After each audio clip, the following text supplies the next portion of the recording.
professor Arthur Damasceno na área mais uma vez. E agora, para a gente fechar essa parte das competências do Supremo Tribunal Federal, falar do nosso inciso primeiro, das competências originárias do STF, e ainda teremos que tratar das competências originárias do STJ. Mas coisa mais rápida agora, até porque a gente já entende, já sabe que essas atribuições, agora analisadas nesse nosso inciso primeiro, não passaram por nenhuma instância abaixo do Supremo Tribunal Federal. São ações que já começaram no Supremo Tribunal Federal, mas ainda que nós não tenhamos a necessidade de estabelecer aqueles valores procedimentais, de exaurimento de duplo grau, quando da interposição, nada disso, ainda assim, essas alíneas, elas vão exigir um pouco de atenção. Bom, vamos lá. Compete ao Supremo Tribunal Federal, principalmente, a guarda da Constituição, cabendo-lhe, aí temos aqui, ó, processar e julgar originariamente. A linha A ação direta de inconstitucionalidade de lei, ou ato normativo federal ou estadual, e a ação declaratória de constitucionalidade de lei, ou ato normativo federal. Bom, o dispositivo previsto aqui na nossa a linha A, ele já trata de duas ações que fazem controle de constitucionalidade. Duas ações que serão levadas originariamente ao Supremo Tribunal Federal para discutir constitucionalidade de atos normativos. Tá? Bom, a gente vai ter sim um momento muito oportuno de trabalhar bastante o controle de constitucionalidade e ter efetivamente a ideia de como essas duas ações serão discutidas no que tange a finalidade, alguns valores doutrinários que circundam o estudo tanto da ADI quanto da ADC, tem bastante coisa. Mas aqui, como nós estamos tratando apenas das competências, lendo essas informações, eu vou me ater apenas à literalidade do texto constitucional e já te dizer um detalhe importante aqui. Você está verificando que o Supremo Tribunal Federal ele julga tal ação direta de inconstitucionalidade, que eu vou chamar de ADI, ADI de lei, ou ato normativo federal, estadual. Mas nós também temos o Supremo julgando a ação declaratória de constitucionalidade de lei ou ato normativo, nesse caso apenas o federal. Então a gente já tem um problema aqui nas questões que buscam apresentar a literalidade do texto constitucional. A gente já percebeu que a utilização da ADI ela tem uma amplitude maior, porque ela vai atingir atos normativos tanto federais quanto estaduais. A ADC, por sua vez, a ação declaratória de constitucionalidade, ela se foca apenas nas leis e nos atos normativos federais. Tudo bem? Então, peraí, vamos fazer aqui uma primeira anotação. Uma primeira anotação, que eu quero que você já guarde. Ó, artigo 102, inciso 1º, a linha A. Momento onde nós tratamos da ADI e da ADC. Ação direta de inconstitucionalidade e a ação declaratória de constitucionalidade. A ação direta de inconstitucionalidade, já sei, ela vai buscar atingir leis, atos normativos que sejam federais, que sejam estaduais, apenas. Mas, em se tratando da ação declaratória de constitucionalidade, aqui nós tratamos de leis, tratamos de atos normativos, mas apenas aqueles que são ou sejam federais. Tá? Então, como é que isso aqui rola? Só buscando criar uma síntese para a finalidade dessas duas ações. Lembra que nos blocos anteriores, quando estudando competências recursais, nós vimos que na primeira instância um juiz de direito pode decidir uma lei como inconstitucional, uma lei, por exemplo, federal. E quando esse juiz decide essa lei como inconstitucional, vimos inclusive que essa decisão não vai ser para todo mundo. Essa lei não passa a ser inconstitucional para todo mundo, para o Brasil inteiro. Quando um juiz de direito julga a inconstitucionalidade, declara uma lei como inconstitucional, ele está levando em consideração o caso concreto que está em suas mãos. Então, aquela lei ela passará a ser inconstitucional apenas para esse caso concreto, apenas para as partes desse processo. Mas é importante lembrar que essa mesma lei, essa que esse juiz determinou inconstitucional para aquelas partes, ela vai ser também motivo de discussão em vários outros processos. Em vários outros processos. E aí a pergunta é, Arthur, nas outras ações, nos outros processos, nas mãos de outros juízes, pode rolar também esse tal de controle incidental? As partes nos outros processos podem também buscar mostrar aos outros juízes que essa lei é inconstitucional? Pode acontecer. Mas aí eu não vou conseguir te garantir que todos os juízes decidirão pela inconstitucionalidade da lei. É aí que começa o problema. É aí que começa o problema. Como essas decisões elas apresentam efeito interpartes, apenas para as partes daquele processo, pode ser que alguns outros vários juízes de direito, outros vários, entendam a lei como constitucional, os casos que estão em suas mãos, outros vários juízes de direito entendam como aquele nosso entendeu, a lei como inconstitucional. E aí, olha o problema, gente, nós temos 200 milhões, mais de 200 milhões de habitantes no Brasil. E eu estou tratando de uma lei federal, que tem aplicabilidade em todo o território nacional. Vamos trazer um número pequeno, perto de mais de 200 milhões de habitantes? Imagine você 10 mil processos semelhantes, Brasil afora, sendo julgados. Então nós temos vários juízes envolvidos nesses 10 mil processos. É certo dizer que os juízes vários envolvidos nessa polêmica, nesse problema, eles não vão decidir, todos eles, de forma igual. Você vai ter juízes entendendo a lei como inconstitucional, outros entendendo a lei como constitucional. E aí, como é que se busca resolver isso? Lembra que, agora há pouco, eu te mostrei quem são os legitimados à ação direta de inconstitucionalidade e à ação declaratória de constitucionalidade?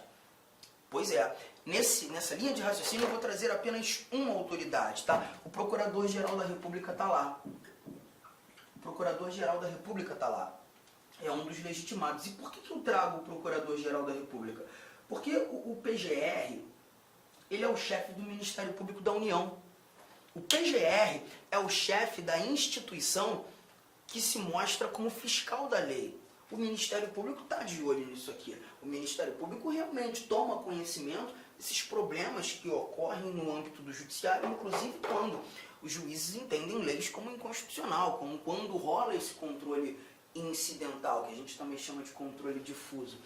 Até porque, gente, o Ministério Público, não estou falando só do PGR, mas os vários membros do MP, eles participam dos processos, eles são oficiantes obrigatórios em muitos casos, eles dão pareceres aos juízes, muitos juízes decidem dependendo do parecer do membro do Ministério Público. O Ministério Público está tomando conhecimento disso. E aí o PGR, percebendo esse problema que está rolando, e vários juízes então estão entendendo a lei como constitucional, outros vários juízes entendendo a lei como inconstitucional, ele vai analisar a lei. Ele vai pegar essa lei para analisar o que ele acha. Perceba, o PGR ele não está vivendo o caso concreto. Eu, que tenho um processo na primeira instância, você, que tem um processo na primeira instância, ele, que tem um processo na primeira instância, nós estamos vivendo o problema. Nós estamos vivendo o caso concreto. Quando os juízes dos nossos processos decidiram pela inconstitucionalidade da lei ou ratificaram a constitucionalidade da lei, a decisão desses nossos juízes foram para os nossos processos. Mas o PGR não vive esse caso concreto. Ele analisa a constitucionalidade da lei em abstrato. Em abstrato.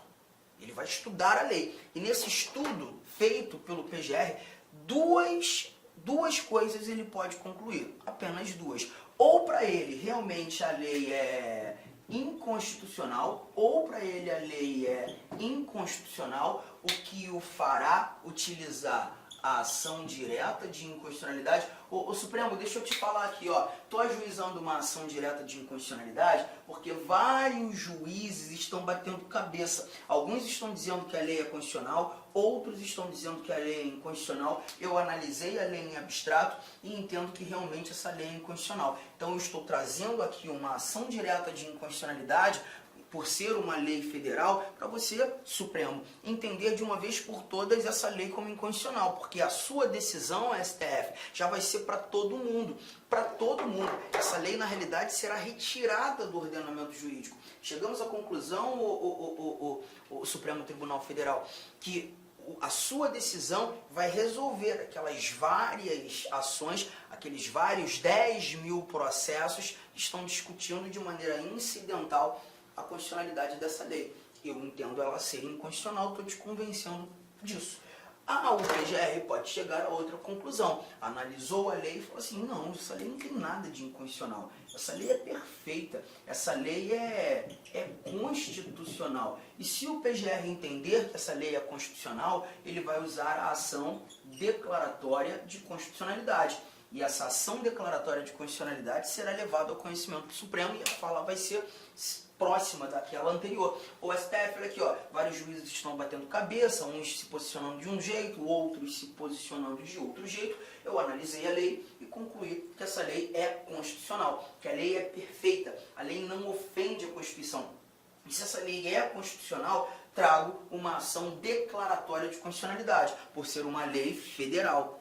Tamo junto? É nessa linha, gente. E isso não apenas o PGR. Aqueles legitimados vários que nós discutimos, quando analisando o artigo 103, terão a oportunidade de provocar o Supremo Tribunal Federal, utilizando-se da ação direta de inconstitucionalidade e da ação declaratória de constitucionalidade. O único cuidado que você tem que ter é quando o teu examinador misturar as duas ações. Lembre-se, a ADI atinge o que é federal e o que é estadual. A ADC só atinge o que é federal. Tudo bem? Aí você me pergunta, Arthur, tá, legal, entendi. Finalidade dessas duas ações. Agora o meu outro problema é, imagine então ser uma lei estadual. É uma lei do estado do Mato Grosso, uma lei do estado do Mato Grosso que está gerando um problema gigantesco aqui na ordem jurídica mato-grossense. E o PGR analisou essa lei. Ele pode? Pode, claro, sem problema algum. Mas se ele concluir que a lei é inconstitucional, sendo a lei uma lei estadual, já entendi. Ele pode usar a ADI. Mas se o PGR concluir que a lei é constitucional, sendo uma lei estadual, ele não vai poder usar a ADC. Qual é a ação que ele vai usar? Aí, legal, pergunta boa. A gente vai ter que avançar lá para o finalzão do nosso artigo de número 102. Olha o que você encontra aqui no artigo 102. No artigo 102, parágrafo 1º. Parágrafo 1º. Deixa eu matar essa leitura aqui com vocês. Olha o que temos, gente. A arguição de descumprimento, de preceito fundamental decorrente desta Constituição será apreciada pelo Supremo Tribunal Federal na forma da lei. Arguição de descumprimento de preceito fundamental. Então, junto à ADI e junto à ADC, eu quero que você também anote uma tal de ADPF. ADPF. Quando tratando de ADPF, nós estamos falando da tal arguição de descumprimento de preceito fundamental. Arguição de descumprimento de preceito fundamental. E essa DPF, a única coisa que bastará nesse momento te dizer, e ela terá caráter residual. Ela será possível, né, utilizar justamente quando não for possível a utilização da ADI, quando não for possível a utilização da ADC. Chegamos à conclusão que a DPF ela é uma ação subsidiária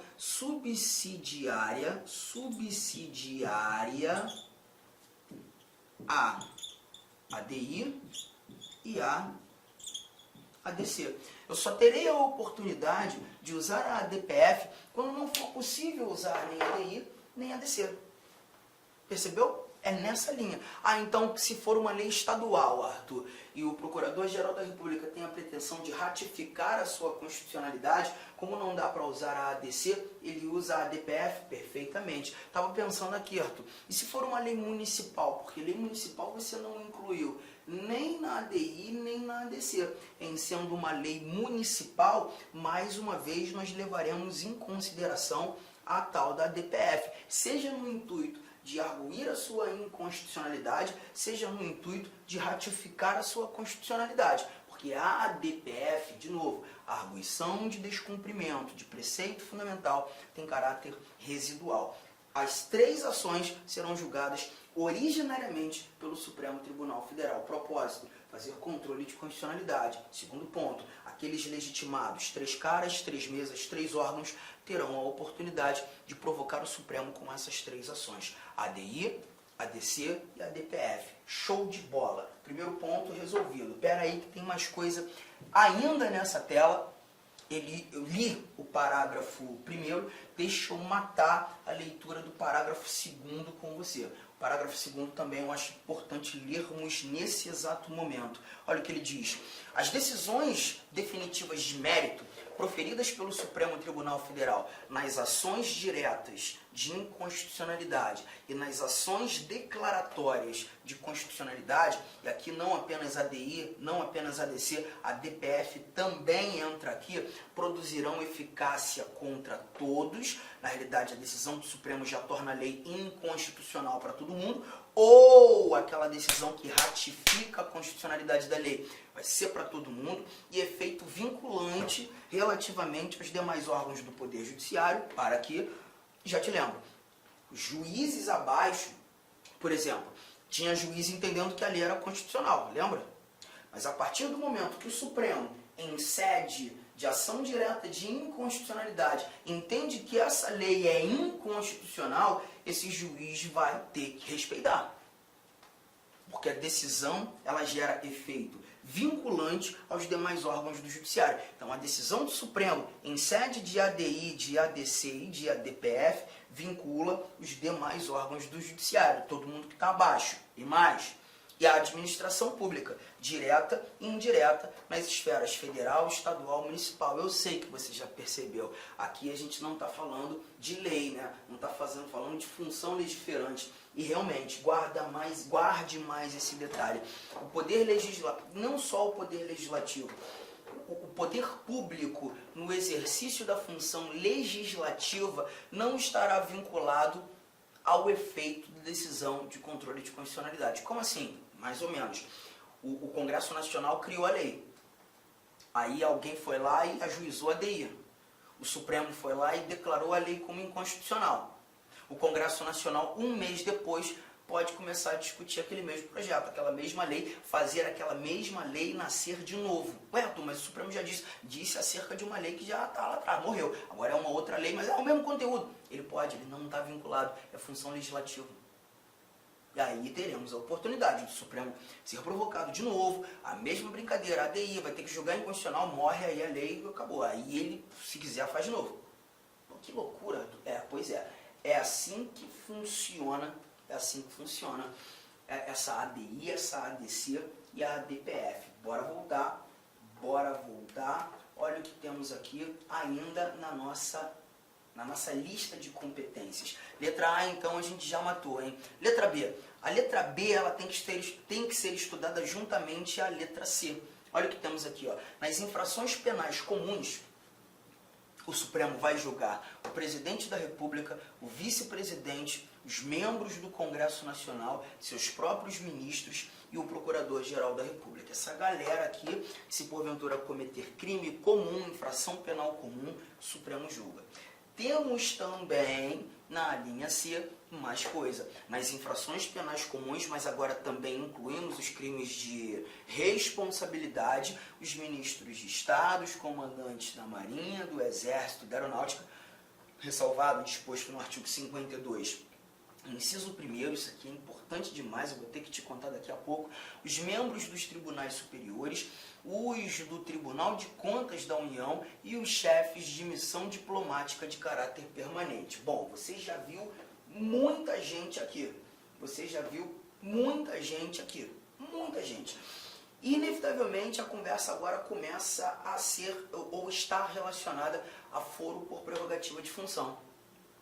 Foro por prerrogativa de função. O que você percebeu? E ó, autoridades do Poder Executivo têm foro no Supremo, autoridades do Legislativo, autoridades do Poder Judiciário, autoridades do Ministério Público e do Tribunal de Contas. Todas essas autoridades desses 5 ambientes apresentam foro por prerrogativa de função. Agora, como é que a gente faz para guardar toda essa gente, a gente da letra B e essa galera da letra C? Galera, a gente vai ter que fazer esquema. O esquema que eu quero desenvolver com vocês é um esquema que eu costumo chamar de árvore do foro. Árvore do foro especial. Eu vou pendurar aqui no Supremo Tribunal Federal todo mundo que é julgado no STF quando pratica crime. E eu vou separar os poderes, eu vou separar os ambientes, a começar pelo Poder Judiciário. Não se esqueça, eu vou falar de Judiciário, vou falar de Executivo, vou falar de Legislativo, vou falar dos 3 poderes. E além de tratar dos 3 poderes, eu também vou ter que falar de 2 instituições independentes, desvinculadas dos poderes, que é o Ministério Público e o Tribunal de Contas. Eu vou começar pelo Judiciário. Vem pra cá. Quem vai ser julgado no Supremo, sendo do Judiciário, se praticar crime? Todo mundo que está abaixo do Supremo. Arthur, quem é que está abaixo do Supremo? Gente, nós já fizemos esse esquema várias vezes, então eu vou ter que lançar aqui, ó, os ministros do STJ, os ministros do TST, os ministros do TSE e os ministros do STM. Olá, meus amigos! Inicialmente eu quero pedir licença para vocês, pois interrompi a sua aula. Mas essa aula do YouTube é uma aula demonstrativa para você conhecer aí a nossa estrutura, os nossos professores e os nossos cursos. Eu sou o professor Lac, especialista em concursos públicos. Somente em 2022 eu fui aprovado em 7 concursos públicos e a minha meta é buscar 10 aprovações por ano. Eu acho que eu consigo este ano cumprir a minha meta de aprovação. E eu estou aqui para ajudar vocês. Nós aqui da Lá Concurso estamos fazendo a melhor campanha, a campanha de melhor qualidade, mais competitiva para o concurso da Secretaria Municipal de Saúde de Cuiabá. E nós temos aí vários cursos, vou apresentar para vocês rapidamente. Nós temos aqui a opção online, todos os conhecimentos básicos, item a item, sem nenhum item fora do edital, para fechar o edital. 10 parcelas de R$ 35,00, oficial técnico de administração online 10 de 45, técnico de enfermagem 10 de 50 e apoio jurídico 10 de 50. Detalhe, esses cursos nossos online não é aquele transmitido em sala de aula que o cara grava. O nosso não. O nosso é gravação em estúdio com excelente qualidade de áudio, de imagem e de iluminação, claro, também de edição. Tem presencial? Tem presencial. Professor, esse presencial é transmitido ao vivo? Sim. Ah, professor, mas me adapto mais aí à metodologia de presencial. Não tem problemas. Ele é transmitido ao vivo. Nós temos aí, né, conhecimentos gerais, todos os cargos. Tem uma promoção aqui bacana. Para quem se matricular até o dia 23/9 vai pagar 10 de R$50. Quem se matricular depois do dia 23, 10 de 75, e a turma presencial Conhecimentos Básicos, iniciando dia 4 de outubro. Tem técnico de enfermagem? Sim, temos técnico de enfermagem também. Mesma coisa, tem a promoção aí, dia 23/9, paga 10 de 70, após o dia 23/9, paga 10 de 120, e o início da turma começa no dia 4/10, né? E claro, a nossa luva de ouro aí, tá certo? O nosso produto master aqui, que é a turma VIP. Essa turma VIP tem todo um diferencial, onde eu, professor Lac, coloco toda a minha experiência e dedicação. Só de conhecimentos específicos são 15 aulas minhas. Essa turma aqui é para, cara, o cara que cumprir, o cara que assistir esse curso, participar, cara, eu tenho muita confiança e muita certeza que ele vai sair muito bem e ele vai ter todas as condições de ser aprovado. Beleza, pessoal? Então, essa aqui é uma chamadazinha aí. Aqui embaixo tem um link para você falar diretamente com o nosso atendente. Qualquer coisa, você vai no nosso Instagram, Quem responde o direct do Instagram sou eu, faço isso pessoalmente, porque é um canal de comunicação que eu abri, que eu exerço diretamente com os nossos alunos. Valeu, meus amigos. Então vem estudar conosco.